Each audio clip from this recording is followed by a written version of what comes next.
Hi everybody, Tammy here, and I wanted to do a really fast tutorial video for those that have AverPanels.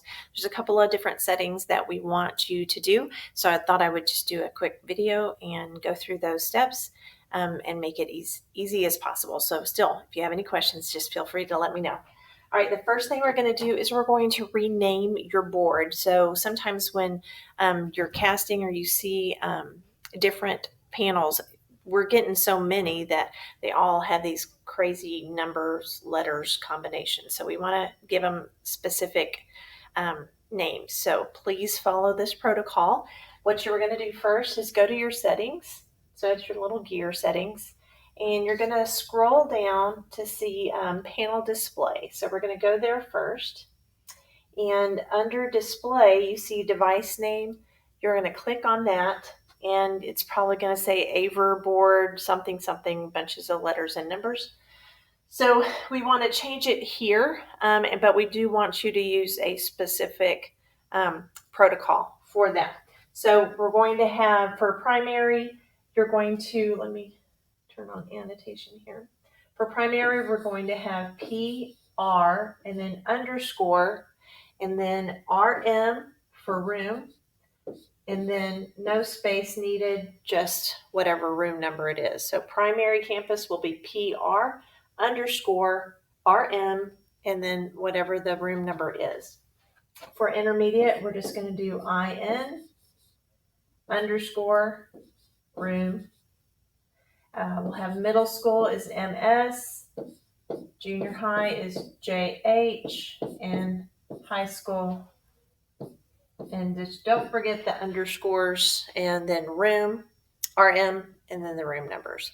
So do that right here, and then you'll click save. Turn that off. And it should show up in the device name. So we want to do that because sometimes when we're casting, we want to make it easy to see which room numbers that we're supposed to be going to. All right, and then the next thing we want to show you is in the security. So going back to settings, you're in the normal settings. If you scroll all the way down to security, we're encouraging everybody to have a lock on the screen, especially in the upper grade levels, since you might be logged in or signed into your Gmail account or your Google Drive or whatever, and we just want to make sure that those are secure. So we'll go to click on screen lock, and its default is set to none right now. So we do want to set up a password. So you'll click on password, and then this is what you'll put in. It needs to be at least 4 characters. So make it something that's simple, but make it just a little bit harder for a student to get access to your panel, possibly potentially without you knowing. So I'm just going to put in 1, 2, 3, 4 for now. And then it's going to ask to confirm it. And then I click OK. And so the screen lock has a password on it.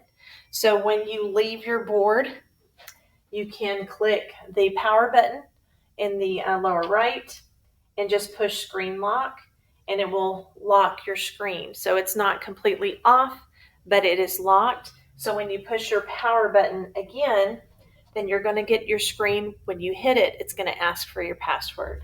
So I'm going to put in 1, 2, 3, 4, and then you have access to your board again. So just a couple of precautions. One, we want to change the names of the boards and have that uniform naming protocol, and then also to put some kind of screen lock if it's just the board that you're using, and you have possibilities that students might be able to access the board without you in the room. So just another precaution, just a security measure there. So if you have any questions, let me know. Otherwise, that's it for now. Thanks.